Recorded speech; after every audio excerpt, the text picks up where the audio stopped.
Cage Warriors has always been a path to get to the UFC.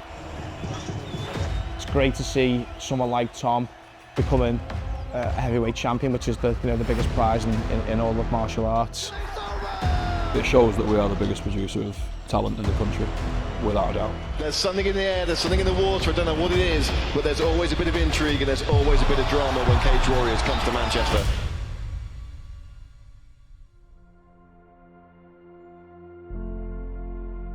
Fighting mixed martial arts has been huge in the Northwest. It's kind of within our DNA really. Wherever you go, there's always someone involved in combat sports. The Northwest's always been like a hotbed of talent, and it doesn't surprise me that most of the big stars in the UK come out the Northwest at all. From my experience, I was obviously, I fought really early on in like the 90s and early 2000s, and was involved in the sport in its infancy. I was fortunate that I started teaching martial arts from a very young age, and then over time I developed a couple of different teams. I was fortunate enough to be involved in one of the most prestigious teams in mixed martial arts, even to this day, called the Wolfslayer. I watched a lot of Michael Bisping. I learned a lot from watching him fight. He was probably the first anti-grappler that I'd seen consistently standing up when he got taken down, making a strike and work. I thought his game was ahead of its time. And a big welcome from the Liverpool faithful, Tom Aspinall. It's just something that's within us really that, I don't know, that separates us a little bit from the rest of the country. Down, so he probably has an advantage. Oh, huge shot! Aspinall drops the bomb! And obviously to see the likes of Paddy and Tom doing so well, like for me, I've known of those guys since they were 15, 16, fighting on the amateur circuit, and they were special then. Paddy, the Paddy Pimblett. It's been fantastic because obviously we've trained Paddy since his first day that he started mixed martial arts, and we've always known kind of where he was headed towards, and the rest of the world's just finding out about it now. There it is, the king of the north, Paddy Pimblett. Welcome to the land of the elite. There's so many others from around the Northwest who continue to build upon the standards that have been set by those before him.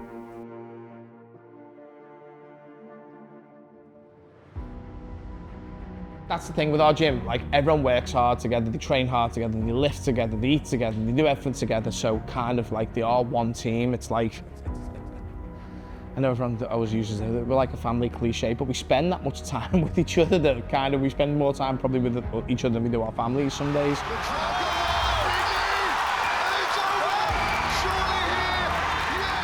So we all want each other to do well, and that is one of the key marks of success for any team. If people on the team don't want you to do well, and then I was backbiting, all that sort of stuff, that is not a team you're part of. You're only part of a team that supports, grows, and wins together. What a moment here in Manchester. I feel I want to be the coach or provide a facility that fighters in my generation didn't have. It's a real privilege to have my own academy. It's been a real hard hustle. You start off hiring a 3 metre by 4 metre mat in a leisure centre. But yeah, to finally have it now with such a bit of a significant place, and it being attracting some of the best athletes that the country's got to offer, like it's an amazing position to be in. I'm very grateful for all that I have. A lot of the things that I espouse and a lot of the things that the Fight Blueprint Academy teaches isn't just about fighting, it isn't just about creating world champions that fight, it's about creating martial artists and altering a massive amount of people's lives to understanding what it takes to become a champion and to become a fighter.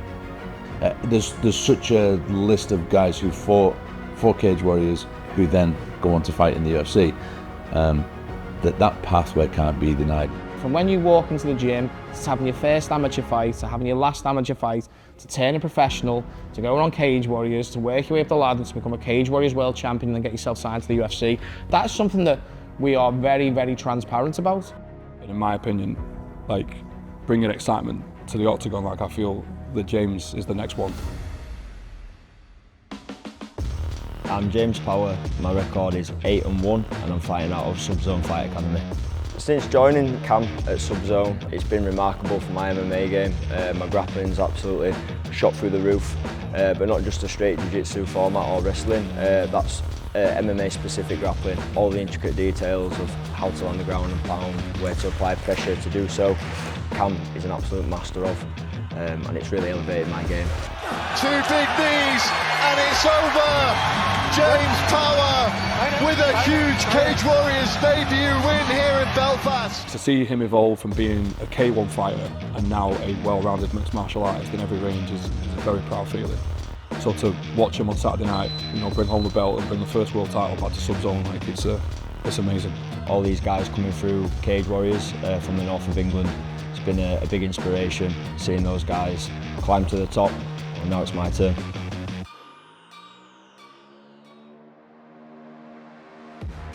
Training out of Next Gen has been very rewarding.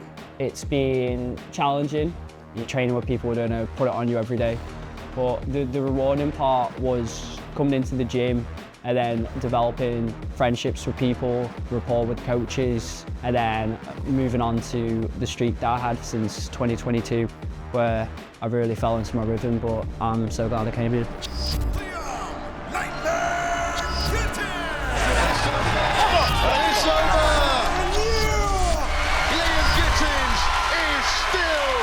Cage Warriors bantamweight champion of the world. Anytime we fight in Manchester is amazing because we get more support for the fighters from people that they know, with it being closer to Liverpool. I get a lot more people coming to watch me, but even when I'm going to watch my teammates, it's amazing. This is the pathway that's worked for Paddy, Nathan, Molly, Luke Riley. You know, this is the path that works. I think the fans can expect some seriously exciting fights and some big wins. There's an energy in how exciting fighters from the Northwest, you know, perform, and there's a reason why, you know, Cage Warriors keep going back to Manchester, because it's partisan. The Boulders Exhibition Centre is just an incredible arena. And when you fill it, it's a partisan environment. It's chaos. It's like an Eastern European football stadium. It's manic, and it's exactly what people want to turn up for. If you're a fan, and understandably at the earlier part of people's careers, it's not that they have fans, they have family and friends. And to have the people around you and supporting you and being a part of your team is huge. And so if you have a friend who competes, or someone you care about who competes, make sure you get tickets to go support them. Your performances are measured on your results, and the Northwest is just continually producing some of the best fighters the country's ever seen year after year.